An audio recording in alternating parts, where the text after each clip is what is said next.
Hi, welcome everybody. Thank you for joining us for this Zoom demonstration of playing the game SIA, found in the Little Book of Restorative Teaching Tools. And we want you to know that, of course, ideally we love to play this game with people in person, but due to the current circumstances, we've been getting a lot of requests for how to play these games online. And so we thought the best way to share that with you is to provide a short demonstration via Zoom, so hopefully you can replicate this with your communities. Now, the game SIA, we really love to play with groups of at least 8 people or more. Lindsay and I have also facilitated this game with a group of over 100 participants, and that was really fun and chaotic. So we encourage you to try that out. But for today, for the sake of this demo, we have just 2 small groups so you can watch and learn. And the other thing I wanted to mention is that typically in person in the SIA game, you will answer each question and then decide in your small group whose response was the best. And you will say SIA to that person and send them to the next group. Unfortunately, we have not navigated any reasonable and manageable way to accomplish that via Zoom. So instead, we'll just keep people in their small groups for all the questions that we're asking, and they won't actually be saying SIA and moving on to the next group. Okay, so I am facilitating this. Oh, by the way, my name's Kathleen Magoy, and Lindsay Pointer is also on screen, one of the other co-authors. And this is a group of our friends who were willing to be our guinea pig test subjects for trying out these games, joining us from around Colorado and Northern Ireland. So thank you all, one and all, Abby, Ken, Karen, and Glenn for joining us today. All right, so I will be facilitating, and so the first step is to just tell people what we're gonna do. So thank you all for joining us to play SIA. This is a relationship building game. I am going to send all of you into breakout rooms and then broadcast questions to all of you that you will each be asked to answer. There's a function once you click on breakout rooms that says broadcast to all, and I'll be typing the question in there. I've also heard that the question will disappear after a certain amount of time, so I may repeat inputting that question a few times because we know that you all are such enthusiastic relationship builders that you might get carried away with sharing your responses. Okay, everyone ready? Ready? Yep. All right, here we go.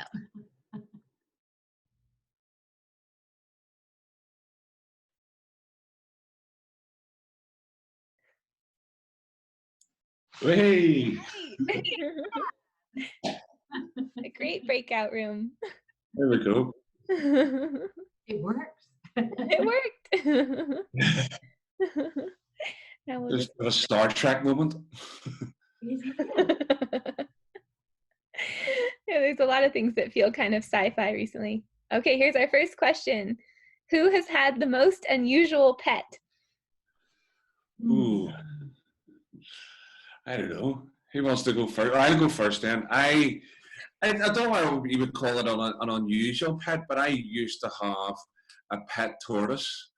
It's probably the most unusual pet that I've had, aside from like the usual sort of dogs and goldfish, etc. You know. So, but George the tortoise, whenever I was maybe 9 or 10, and yeah. We actually got rid of him. We thought he had died, but he had actually hibernated, and we ended up buying him in the garden. So I know. Oh, that's so sad. It's a bit sad, but you can't do me for animal cruelty now. It was in the past. So sad. There you go. George the tortoise.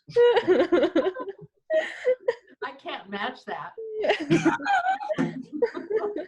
I had a parakeet named Murphy. He used to ride on my mother's ponytail, and he loved lemonade. So he would, in the summertime, perch on the lip of the glass with lemonade in it, and dip his beak in and help himself. How cute. He Oh, escaped one day into the garden and never came back. Oh, dear. so these sad endings to pet stories. It's, it would change the name of the quiz. Should change the question. Who's lost the most pets? Oh, geez. I see our next question came through, so I'll just share quickly that we currently have 4 chickens, baby chicks. And it's been the best time to get chickens because they're inside and we have a very small house. And so they're in Sam's room where he's working on Zoom all day. So all of his Zoom calls have chicken noises in the background, which is Brilliant. So we have who has the most interesting family tradition as the second question. There is a Christmas tradition that began between my father and my uncle. And it had to do with an angel named Angelica, who kept changing. She would transfer back and forth. And so one year she might have a wig. Another year she might have a changed outfit. Finally she broke, and so she turned into a mosaic. And so that mosaic had several iterations as it moved around the family. I think my older brother has her now, and she'll show up again in some iteration. That's been going on for over, since probably the 1980s. Wow. That's Oh. cool. I love the random objects that get like wigs and dress up. How about you, Glenn? Ours for me it would only be something that's come into play probably in the last 8 or 9 years or so. There's again Christmas decoration, funnily enough, and but my stepdad passed away about 9 years ago, but he had bought this particular Santa. It's like a small glittery Santa, but what happens now is it passes around the family, and a different because we've all obviously moved out and there's kids and everything, a different person gets to have that particular decoration on their tree. One person changes each year. That's only come in the last sort of 8, 9 years or so. That's cool. Traveling Santa. We have on Thanksgiving, my family runs a race. And the tradition is that my grandma wins it in her age group every year. So we get to then sit around and wait for the award ceremony for her to get her victory pie, which is the prize. And then for food, we have food from a different country around the world each year. So we kind of change it up each year. It's somewhere new, which is fun to learn new recipes. Nice. So the third question came up and then disappeared. Did anyone see It it? had to do with who had the most something adventure. Oh, greatest adventure in the last month. That's what it was. Not much adventure, just being. Yes. Good micro adventures. Yeah. I don't know. I would obviously being part of a pandemic is maybe a wee bit of a part of an adventure. I don't know how I would answer that. I really don't. It's been a weird time. I could share Fern has really taken off crawling, my daughter, really quickly in the last month. And so it's been quite the adventure trying to keep up with her and keep her out of things. An adventure in how many things are actually in baby reach. That is an adventure. Okay, Yeah. I can briefly say one of the impacts of the pandemic is that I graduated from high school 56 years ago, and a group of my classmates, we went to school together all the way. We were a coterie of about 30 students that went all the way from elementary through high school. We began having Zoom meetings every Saturday. We're getting to know each other again after 56 years. Wow. That's a lot of fun. It's fun. We're all over the world. Nice one. I maybe thought of one. Homeschooling. That's an advantage. Ah, That is an So, adventure. yeah, How it's old are you- that's how interesting. old are your kids, Glenn? My son Caleb is 12, and my daughter Arami is 9. Ah, Yeah, interesting ages. So my son thinks he's going on 23 now. So I remember those days. oh, I don't want them. Requires a sense of humor. That's good advice. Okay, I guess we have to go back. Yeah, well, great talking with you. Yeah. Good breakout group. See Bye. ya.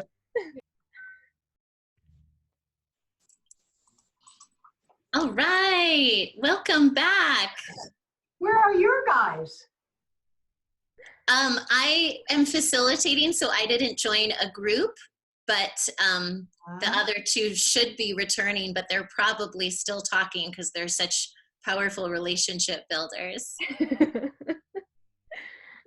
You, was there enough time to answer the questions? No, you needed more. Yeah. Little more time. That's a tricky thing with Sia, though. You could always take longer. Yeah. But- There's an option for the host to join a breakout room, so I thought I could like pop in and see how you're doing, but for the sake of the demo video, I thought I'd just stay put.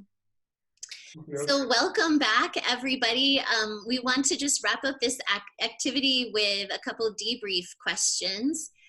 So first of all, I'm curious, what's something new that you learned about someone in your group that you could relate to?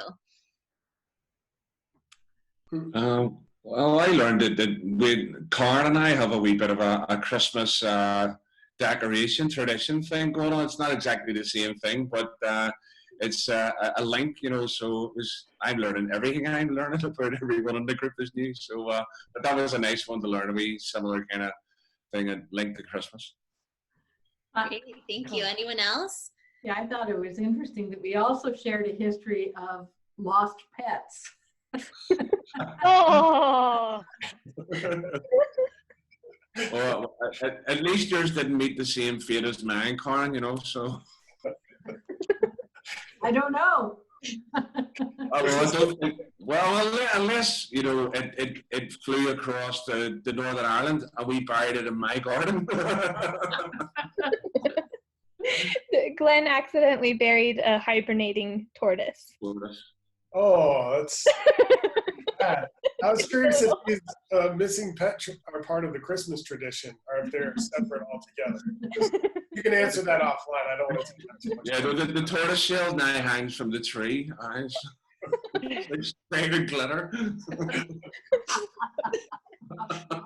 Okay. Any oh, these, you never know where these stories will take you. Anything else that anyone learned, new information that you found interesting or you related to from someone else's story? Mm-hmm. I learned, well, Abby and I both had traditions that were centered around our dining room tables. And Yeah. Yeah, so that was the commonality. Hers exploded and mine made music. So there was sound in dining room tables involved. Yeah. I can't tell you anymore. The rest is a secret. We have Yeah. it's shared in the breakout room, should not leave the breakout room. Yeah. Thank you for respecting each other's privacy. Sure. A second question is how did you find that this activity might relate to your work and your role in restorative practices? During the pre-conference, which is my favorite part of the process, establishing relationship is really important. Creating personal connection. So this is very helpful for that. Yeah, great. Thank you. We do notice that when we're working with facilitators, we really want to encourage people to use any opportunity to build rapport and connection before diving into what can be a really vulnerable or uncomfortable storytelling process about having been harmed or causing harm to another. What else?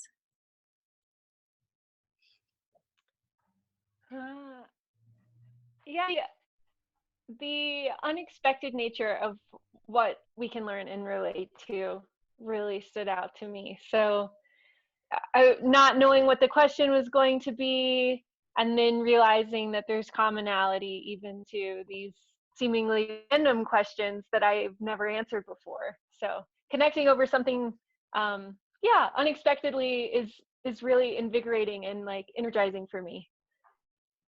Great, thank you. Yeah, I think that that's been my experience too with this game, and having heard feedback from many participants is this game really brings to light the many ways that we actually have shared experiences and connect and feel that energizing experience of, oh yeah, we actually maybe have more in common than we would have ever imagined, and how we can incorporate that in a truly relationship building and strengthening process, and whatever sort of version of restorative process that is.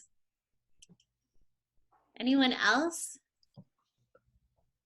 Yeah, I suppose for me, I would be saying that it's almost like being able to help you see beyond. We always talk about looking beyond the crime, looking beyond the what's presented in front of you. And I think something like this also helps you see that there's something beyond what you may know of a person, or you've come into the contact with, that there's a deeper story there that we don't know, and then we're trying to get to the deeper story there to be able to find our way through to repair and harm and stuff. So yeah.